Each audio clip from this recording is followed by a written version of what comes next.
To say this has been a wild, life-changing couple of months for you would be an understatement. I guess the first question Yes. I want to ask is, springing off of what we were just talking about, how are you doing right now? It's been a little less than a week since your elimination, and while you may have felt like this was your time in a manner of speaking, I'm imagining a come down process from just the physical, mental, emotional journey that this all was. So, how have the past few days been?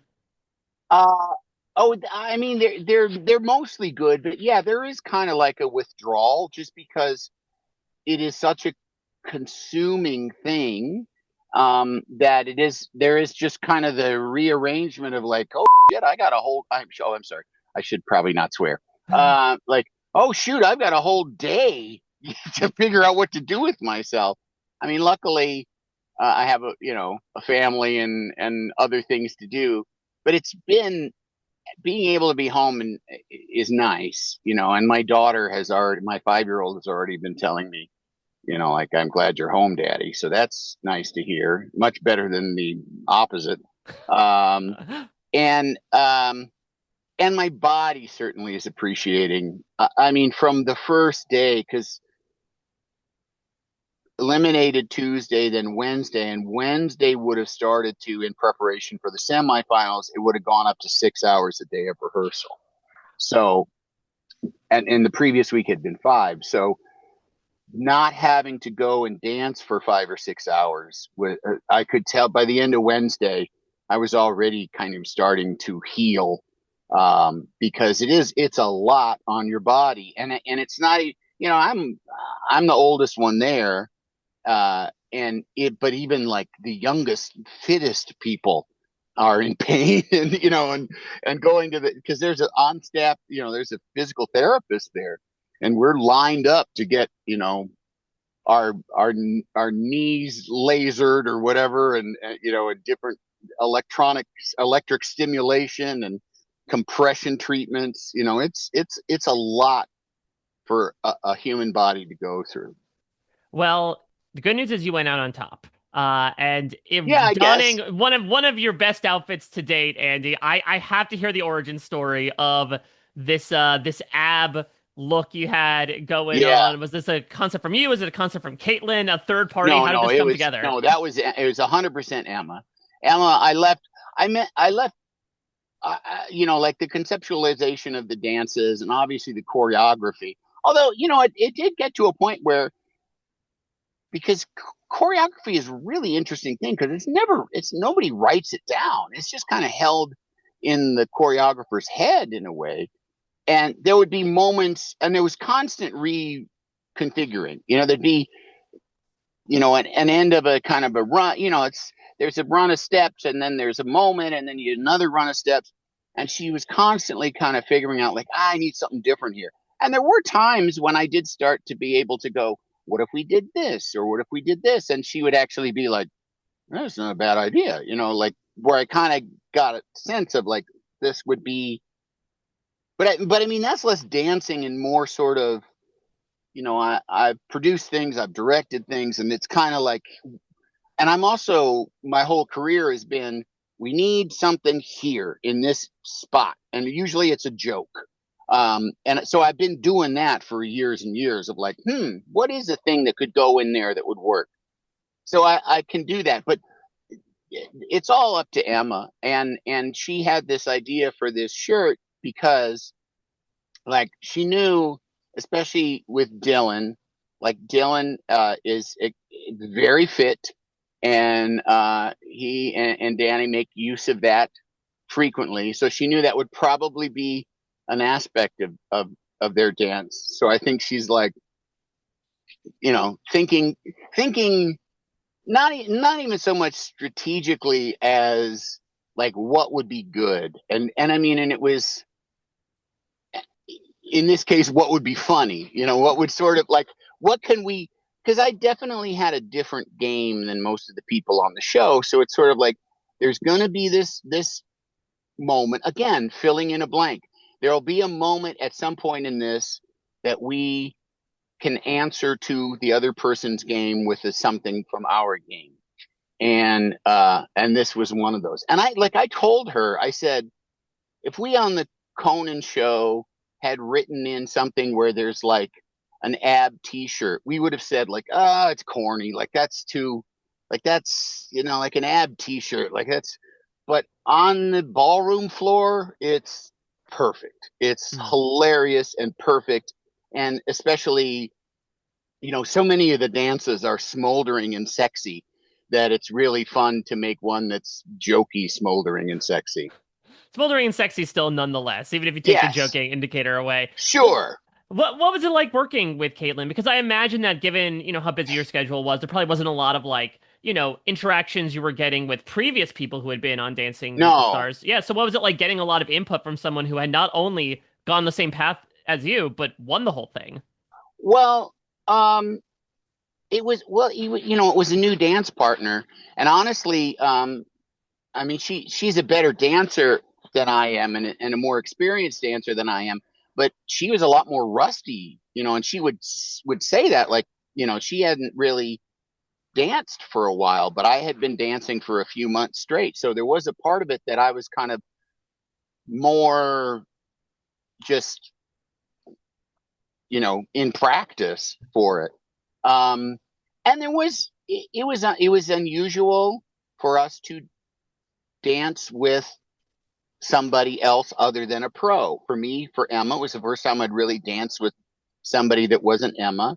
And for her, she hadn't when she won, she danced with a pro the entire time.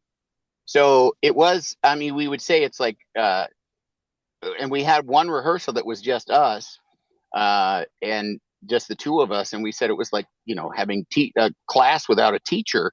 And we just sort of had to help each other along and figure out that we were doing stuff right. And then we would like record it on a phone and send it to Emma and she'd give us notes. And we both had learned enough that the notes that Emma was giving us were notes that we already had looked at it and said, we need to do that better. That moment needs to pop more. I should be sharper there. So we already were kind of had enough sense to know what needed to be done and what more stuff. But she was great. She was really fun and funny and completely understood kind of Emma's and my thing that we had been doing. And I think she was very happy to be doing it with us. Well, let's talk about said teacher. Now, you have said some incredibly beautiful words about Emma, not only during the season, but of course in your time after the season. Do you have like a favorite memory of your time together? I know it's an impossible pick to make, but is there one moment that stands out for you that you'll remember forever in terms of your relationship? Oh gosh. Well, I mean, I've just looked at it 100 times. There's like on TikTok, there's a video of her like she had dabbed on concealer and then forgot to blend it. So she just had like four splotches of concealer on her face. And she said, let's go shoot a TikTok. And I said, we're not doing anything until you blend your concealer. And then got my phone out immediately, cause we have to record everything. And I recorded it, and just her laughing in that is just, I've watched it just to see her laugh so hard, and just making her laugh, is a joy. Um, but also too, just doing, like I put the plates on her car because she was driving around with expired temporary plates. And then we did a bit where I was supposed to be tied up in the back of her car. And when she opened up the back of her car, I saw the plates were there with the stickers on them. And I just went into dad mode. And I was like, why aren't these on? And I said, how long have you had these? And she said, a couple of months. So a couple of days later, it was a special kind of screw that I knew it's like, instead of just a regular screwdriver, of course, it's got to be some fancy thing because her car is like some sort of safari tank. So I brought in the screwdriver that would do it, and when I got there, I'm like, "Come on, we're gonna go put the plates on your car," because literally the temporary tags had been expired for a month and a half, and that, just like I say, is a dad thing. I'm like, "Come on." So we went down and we put them on, and like she was standing, and I didn't realize until later, like she's crying because I'm putting on. I was just like, don't cry. I mean, it's just, this is just something that needs to be done. And I mean, that was, I didn't, I didn't see it as being a special moment, but it obviously was very meaningful to her. Uh, that's another one that kind of comes Yeah. to mind. But I Yeah. mean, just the whole experience was just us laughing and as hard as it was, and as many times as I was driving to the studio and was like, oh my God, 4 hours of this, and my knees hurt, and and I don't know this dance, and am I going to be able to pull this off?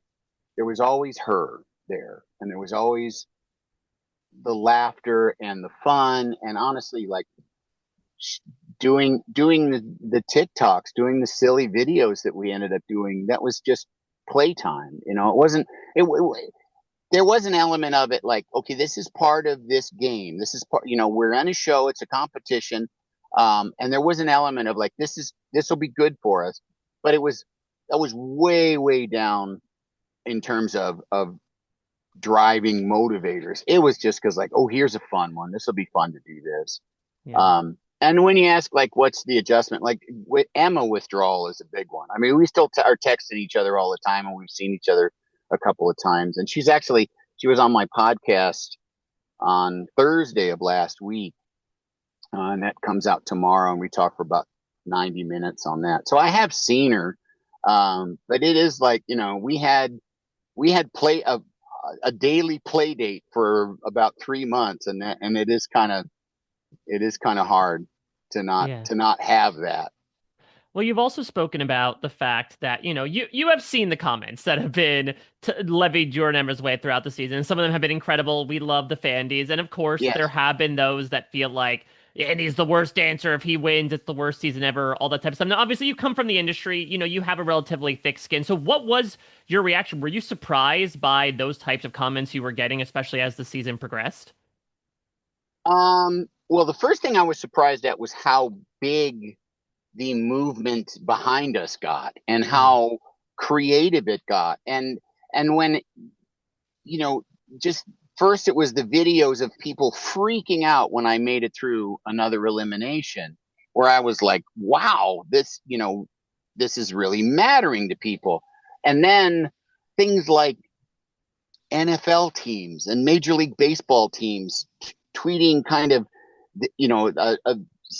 like a touchdown celebration, and this is how we feel when Andy makes it through another round. It's like, this is the Cincinnati Bengals. What are the Cincinnati Bengals caring about my ballroom dance competition? So that was a surprise, and I had never. I mean, I've had a lovely career, and I've received a lot of good feedback, but nothing like what was happening uh, online, and just the creativity, and people wearing a headband and knee braces and shorts and black shoes as a Halloween costume, being me for Halloween. Like, again, that's like, I wear a headband because I head sweat so much, and I wear knee braces to keep my knees together because I wouldn't be able to get through this thing without them. And the black shoes are dance shoes. So that was not a calculation. That was all function. Now. Um, and then the negativity. Well, the negativity really started,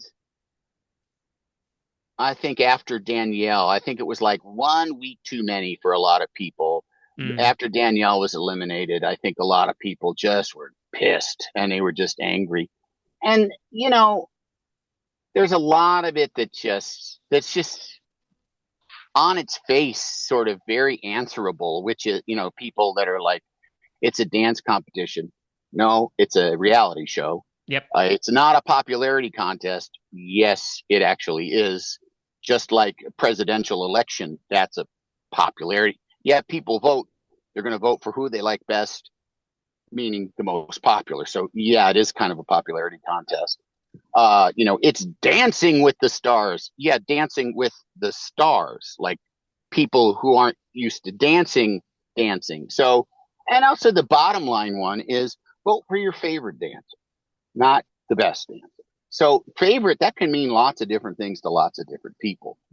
And I do think there was this kind of like, there's a touch of snobbery to it, like Hmm. all these new dummies that are just that are watching Andy and Emma dance and feeling good. Like those idiots aren't getting it. That's not what it's not about feeling good and enjoying something. It's about the dance, as if there's a million, expert choreographers out there. Um, Hmm. so I wasn't, I didn't let it really get to me that much because, and as I said to somebody, I've been on, I've been in the public eye. I've been making stuff for a long, long time. I Right. was on a television show. I've been making comedy that a lot of people don't get for years and years and years. So I'm used to there being people that don't get what I do and going, why the hell is that guy? Why does anybody like that guy? That guy, I don't get Mm. that guy. I'm used to that. So there is, that element of it. I mean, some of them are just, some of them need to relax because it is just a dance show. It's a ballroom dance competition. And as meaningful and as important as it was to me, I'm glad that it's meaningful and important to people, but they get a little bit, they get a little out of hand with it. Well, to that point, I'm intrigued now that you have gone through this entire journey. If there was somebody that you would recommend to do it, A, who would that be? Is there a celebrity you want to recruit? And B, what's Oh the advice? yeah. What's the biggest advice you would give them for this? Oh gosh. Just be ready to kind of give into it and sort of put a lot of stuff on hold, but that it will ultimately be worth it. Hmm. Uh, it at least it was for me. Everybody will have a different experience, but there's a number of people that I would love to see do this, and I have been, and I've been like Dina Katz that does casting. I've been texting her, hey, dude, this person, but like my friend Tim Meadows, I'd love to see him do it, um, but I don't think he ever will. My friend Jack McBrayer, I'm like, you should do this, and I think both of them are like, feel like they're too klutzy, and I'm like, don't worry, you're not too klutzy. Um, but yeah, there's been a number of people I've recommended to them, and you know, I who knows what'll happen, and but I mean, I do hope there is something where I do hope that there's kind of the casting next year. Not that I think there should be another me, but I do think that I think that to cast for people that are looking for a similar sort of, um, a similar kind of transformation or impactful kind of experience that I had. I think that Hmm. that would be interesting. I think because I do think that that's interesting. I think that Yeah. it's interesting to see what this show can do for people who don't know how to dance and who end up kind of falling in love with it and having themselves be affected by it in ways that they never expected. I do happen to think, as someone who makes television, that's interesting television. And the one truism about what this show is that it's a television show and you get to pick which characters stick around to be on the Mm. next week. True. Dancing is a part of it for sure. And I think later, yes, dancing and scores do end up being more important. But through most of the run of it, it's a TV show and you should pick who you want to see on the TV show and who makes you like the show and like the process and who sort of represents your willingness to be drawn into what Dancing with the Stars is. Last thing I want to ask is obviously this was a major chapter in your life, career-changing chapter. So I guess the next question is, what's the next chapter in the book of Andy Richter? Is there anything you have lined up? Is there anything that you want to do now that you've discovered this new part of yourself? Um, no, I mean honestly, I've been asked that, and there's nothing lined up. It's certainly, what one of the funny things to me is that nothing really changed for me. I've been sort of sitting here waiting to be put back in the game. I mean, I'll work and stuff, but I certainly don't. To my satisfaction, I haven't worked enough in the last couple of years. But that puts me in the majority of the people that I know. Show business has just been really weird and really slow lately, and everybody that's sort of my same kind of age and type, comedy type actor of about my age, we're all kind of like, what do we even do anymore? We're all podcasters and and doing game shows and stuff. So I'm excited about the opportunities that could open up for me, and I'm certainly pursuing lots of different things and having lots of different meetings. But in terms of there being one thing, I don't. That's not. I don't work that way anymore because uh, I think it just makes much more sense to just kind of be open to whatever happens Yeah. and to just sort of be in, ready to ride a wave when it comes. No, I mean it's just and also quite frankly, on January 2nd I get a new hip. So that's my January. There My you go. You're January is to pretty much be healing up from a new hip. But apparently it's only about 4 weeks and then I'm ready to go. Well, last quick thing I want to ask is I'd be remiss since we're getting to the holiday period. Of course, you were involved in Elf, one of the Yes. most, classic holiday movies of all time. Do you have like a classic memory or moment from that time on the set that you look back on with fondness, especially, 20 plus years later? Oh, just being around James Caan. Being Mm. around James Caan was a huge one. He was, as I've said before, he was everything you would want your James Caan to be. He was. It took it took a little while for him to warm up, but he kind of because with on a set with me, Will Ferrell, Amy Sedaris, Kyle Gass, and then a lot of the other and John Favreau, who was an improv performer who did Chicago Improv. It's kind of hard to remain serious in a group like that. And there was definitely a point where he even said like, all right, if you guys just want to F around, let's F around and have fun. And, and then we were all in the same hotel and we'd go down to the hotel bar for drinks and he met us almost every night. And Amy Sedaris would treat him like a story jukebox and just shout out and, be like Barbara Streisand. And then he would tell us an amazing Barbara Streisand story. And he also was just like a completely open book in terms about his past and his own sort of troubles and failures and Mm. successes. He was amazing. But I mean, but the those scenes that we shot, Will, Amy, Kyle, me, Peter Dinklage, and James Caan, those were thrilling, fun scenes. So yeah, I think about those. Those were really fun, long days, but fun days.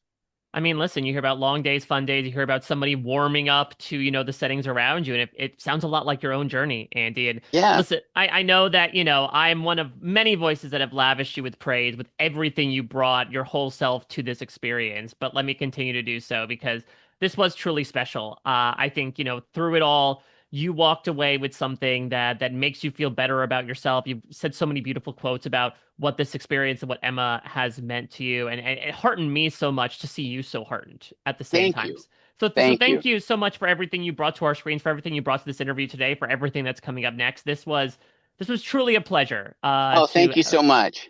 From a Fandy to an Andy. Thank you Thank for you. everything you brought. Thanks so much.